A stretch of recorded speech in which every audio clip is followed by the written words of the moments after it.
প্রথমেই ছবিটি ভালো করে দেখুন, এরপর ভিডিও শুরু করছি। আসসালামু আলাইকুম and welcome to Amazing bytes.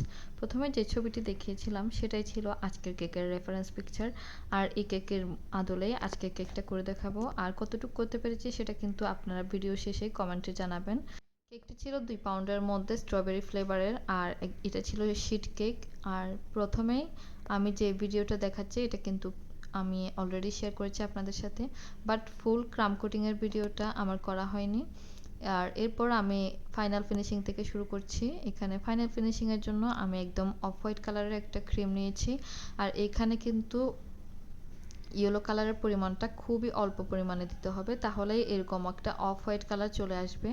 Yellow colour যদি বেশি পড়ে যায় এতে কিন্তু কালারটা অনেকটা ইয়েলিশ হয়ে যাবে, আর এটা কিন্তু অফ হোয়াইট কালার দেখাবে না। তাই খুবই অল্প পরিমাণে কালারটা ইউজ করবেন। আর এরপর দেখতে পাচ্ছেন অনেক বেশি কষা মজা করে এই কেকটাতে ফিনিশিং নিয়ে আসার চেষ্টা করছি। আসলে এই কেকগুলোতে ফিনিশিং দেওয়া একটু কষ্টকর।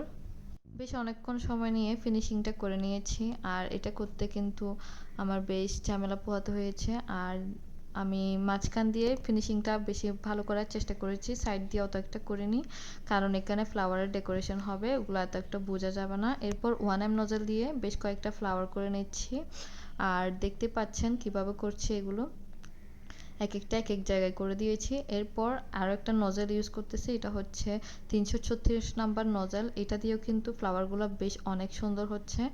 আর এটা একদম হালকা একটা ল্যাভেন্ডার কালারের ক্রিম দিয়ে করে নিয়েছি। এরপর 6B নজলটা দিয়ে বেশ কয়েকটা ডিজাইন করে নিচ্ছি। 6B নজল দিয়ে ডিজাইনগুলো কিন্তু আসলেই অনেক বেশি সুন্দর হয়। একটা কেককে খুব সুন্দর করে তুলে কিন্তু এই 6B নজলের ডিজাইনগুলো।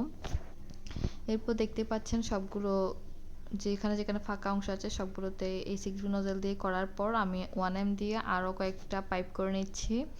তো ক্রিমের কাজ প্রায় শেষ হয়ে এসেছে। এরপর এখানে বেশ কয়েকটা সুগার বল দিয়ে দিব। সুগার বলগুলো দেওয়ার পর আসলে কেকের লুকটা অনেক বেশি চেঞ্জ হয়ে যায়। এখানে কেকের রেফারেন্স পিকচারে যেভাবে সুগার বলগুলো অ্যাড করা হয়েছিল আমি চেষ্টা করেছি ওইভাবে অ্যাড করার জন্য।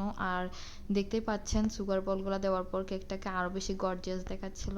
এরপর এখানে অফ ক্যামেরায় আমি নামটা লিখে নিয়েছি। এই কেকটা ছিল আকিকার একটা অনুষ্ঠানের জন্য। আর আপনারাই বলেন এই রেফারেন্স পিকচারের মতো কি আমার কেকটা দেখতে হয়েছে, আর কেমন হয়েছে, কতটুকু হয়েছে অবশ্যই কমেন্ট করে জানাবেন। আল্লাহ হাফেজ।